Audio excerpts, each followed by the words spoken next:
Entre os predadores letais do sudoeste americano e desertos mexicanos, as cascavéis geralmente lideram. Esses répteis implacáveis são cruéis, têm furtividade fantasmagórica e atacam em um piscar de olhos. E, acima de tudo, elas possuem um veneno hemotóxico que literalmente funciona como uma arma biológica. Agora, imagine estar armado com todas essas características mortais, sua vida inteira construída sobre a dominação, apenas para acabar sendo destruído por um pássaro insano que corre assim. Ah, espera, clipe errado. Foi mal, eu realmente preciso ter uma conversa com meu filho. Quer dizer, editor que corre assim. Essa ameaça emplumada, com bico afiado como uma adaga e corpo feito para velocidade e curvas, não só derrota a cascavel, ela a humilha completamente, desde agarrá-la como um rato indefeso até sacudi-la como uma boneca de pano sem vida. Ele transforma todo o encontro em um espetáculo cruel de dominação, antes de finalmente engolir um dos répteis mais mortais do planeta, inteiro, como se não fosse nada além de um lanche descartável. Conheça a ave mais desrespeitosa do deserto, o papaléguas.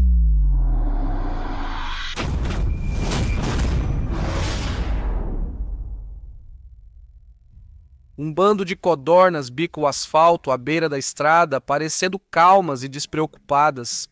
Mas acredite em mim, elas não deveriam estar assim. Elas ainda não sabem, mas há algo ao redor delas e não é coisa boa. É um papaléguas. Quando se trata de habilidades de caça e brutalidade pura, uma codorna nem chega perto de igualar esse predador do deserto. A ave silenciosa e extremamente focada se esgueira atrás da cerca, movendo-se tão silenciosamente que, em segundos, poderia muito bem ser um fantasma. Ela está bem atrás do bando que ainda está ocupado demais comendo para perceber que sua desgraça está literalmente os perseguindo. Então, no ataque, o papaléguas irrompe de trás da cerca e se lança diretamente contra o bando. Mas ele erra. As codornas explodem no ar num piscar de olhos, desaparecendo antes que o papaléguas consiga agarrá-las com suas garras. Que pena que ele não pode voar. Se pudesse, as codornas não teriam chance. Parece uma desvantagem evolutiva trágica, não é? Alerta de spoiler. Não é, porque o que o papaléguas ganhou em vez de asas feitas para voar é algo muito mais selvagem e muito mais mortal. Bem, vamos chegar nisso em um instante. Mas primeiro, vamos dar a essas aves peculiares do deserto a introdução que elas merecem. Geococcyx californianis, também chamado de grande papaléguas, o chaparro-coque. O cuco terrestre, também chamado matador de cobras, é uma ave de pernas longas da família dos cucos que vive no sudoeste dos Estados Unidos da América e no México. Em desertos, terras selvagens e áreas isoladas de árvores, sobrevivem e prosperam o ano todo. É uma ave bem grande comparada à maioria da sua família e, na verdade, é o maior cuco das Américas. Pode chegar a 50 a 60 centímetros e pesar de 230 a 425 gio. Machos e fêmeas dessa espécie parecem quase iguais, embora as fêmeas tendam a ser um pouco menores e mais leves. Seu corpo é marrom, com listras pretas, pescoço e peito claros, com linhas escuras e barriga branca. Na cabeça, destaca-se uma pequena crista de penas, conferindo aparência resistente e destemida. Diferente de outros cucos famosos pelo voo, essas aves passam quase toda a vida no chão.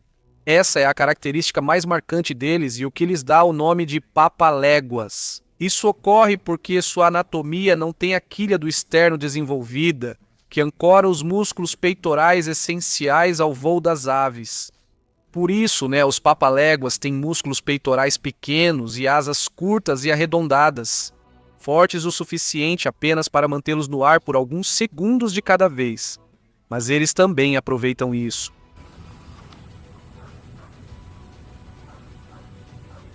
Essa família de beija-flores se reúne há tempos em um alimentador de bairro, onde se alimentam, bebem e tagarelam sem parar. Mas todo esse barulho atraiu o tipo errado de atenção. Um papaléguas os avistou e não vai embora sem uma refeição. A ave furtiva fixa o olhar no comedouro e se agacha, parecendo um assassino a sangue frio. Ela fixa o olhar no alvo e espera, pois não pode ficar no ar por muito tempo. Ela espera até que um beija-flor desça o bastante para entrar em sua zona de ataque, e então acontece.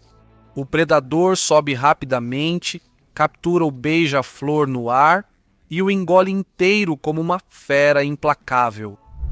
Ainda assim, caçadas aéreas não são a melhor opção para o papa-léguas.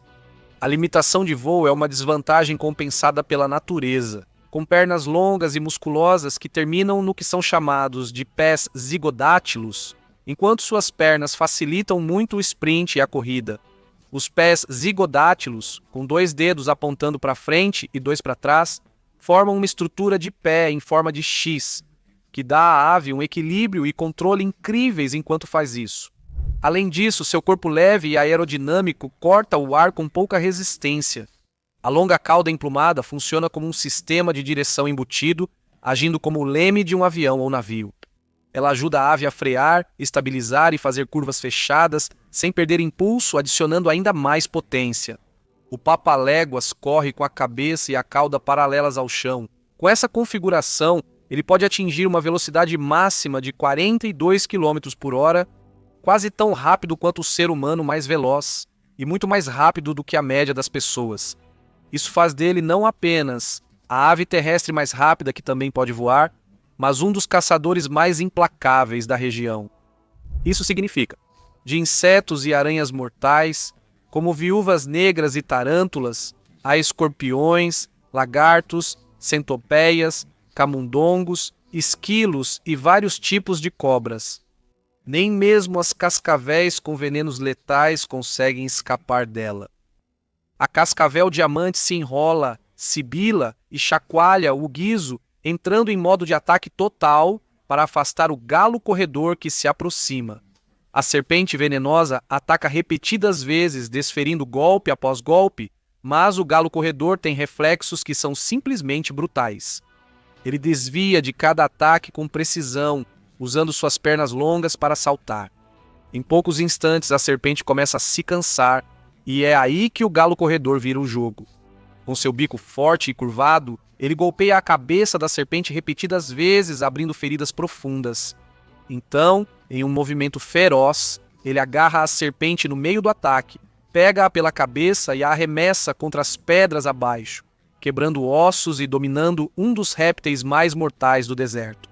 Velhos contos de cowboy do início de 1900 até dizem isso. Quando um papa-léguas vê uma cascavel, reúne pedaços de cacto e os coloca ao redor da cobra como uma cerca de espinhos, prendendo-a e impedindo seu movimento. Isso tornaria ainda mais fácil para o papa-léguas terminar o trabalho. Se a cascavel for grande demais para um pássaro só dar conta, os papa-léguas às vezes se unem. Um distrai a cobra pela frente, provocando investidas e desviando incansavelmente para cansá-la, enquanto o outro se aproxima por trás e bica a cabeça, até que finalmente ele a agarra e termina a luta. Depois que a presa é abatida, o constante arremesso contra a pedra serve a outro propósito. Isso amacia o corpo, tornando-o mais fácil de engolir. Se a presa for pequena o suficiente, o papa-léguas a engole de uma vez só, mas se for uma captura grande, ele a engole aos poucos. Ou seja, a cabeça da cobra pode já estar no estômago dele, enquanto o rabo fica pendurado no bico, com o pássaro engolindo pedaço por pedaço, até que tudo desapareça no seu trato digestivo. E não são só cobras. Este papa-léguas pegou um rato, que é maior que sua refeição habitual.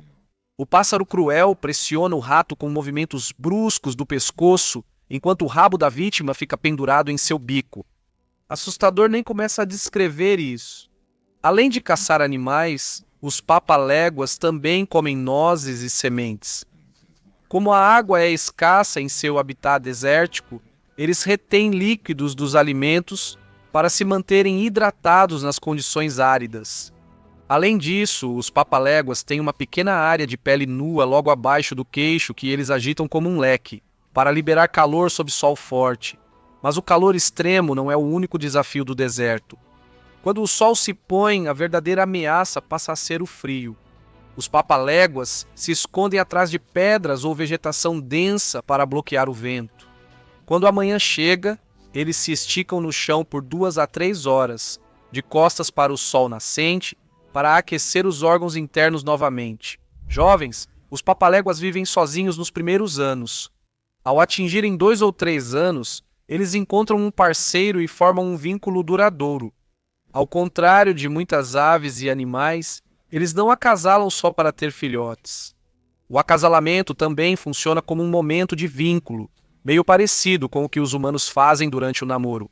Um roadrunner macho persegue uma fêmea, balança o rabo, faz acrobacias e traz presentes como comida ou materiais para o ninho, podendo ser palhas, penas ou pele de cobra trocada.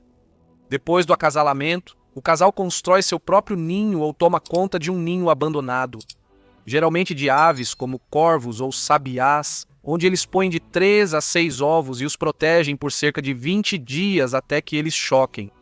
A partir daí, por cerca de 50 dias, os filhotes recém-nascidos permanecem com os pais, mas com apenas 3 semanas de idade, eles já são rápidos o suficiente para perseguir presas e se alimentar sozinhos. Por séculos, os papaléguas despertam fascínio e inspiram histórias humanas. Grande parte disso é ficção. Algumas tribos nativo-americanas acreditam que o papaléguas protegia contra espíritos malignos. No México, diziam que o papaléguas trazia bebês, assim como a cegonha branca na Europa. Da mesma forma, os colonos anglo-saxões na fronteira afirmavam que os papaléguas podiam guiar viajantes perdidos de volta à trilha. Esse fascínio antigo e frequentemente incompreendido pode ter inspirado a Warner Bros. O desenho animado em 1949, originalmente chamado Fast and Furious, que mais tarde se tornou o show do Papaléguas. Nele, um coiote astuto tenta incessantemente pegar o papaléguas, mas o pássaro sempre consegue escapar dele. Curioso é que, na realidade, o coiote corre quase o dobro da velocidade do papaléguas, tornando a premissa imprecisa. Não que um papaléguas não pudesse escapar de um coiote, mas ele não escaparia apenas correndo, voaria e ficaria fora de alcance. Ainda assim, o desenho animado tornou o papaléguas um ícone cultural nos Estados Unidos, mas também o tornou alvo comum de tiros ilegais. Hoje, essas aves enfrentam ameaças como perda de habitat, expansão urbana e colisões com carros, pois costumam correr em estradas asfaltadas e se aproximam de humanos. Apesar disso, o número dessas aves segue forte, com mais de 1 milhão de reprodutoras mantendo a espécie na categoria de menor preocupação da lista vermelha da União Internacional para a Conservação da Natureza. Isso significa que ainda vai levar muito tempo até que as cascavéis deixem de ser humilhadas e atacadas como estão agora por essas aves implacáveis. Falta de respeito, não é? Transformar a chamada cobra dos pesadelos em um brinquedo qualquer? O que você acha? Deixe sua opinião nos comentários. Nos vemos no próximo vídeo. Até mais!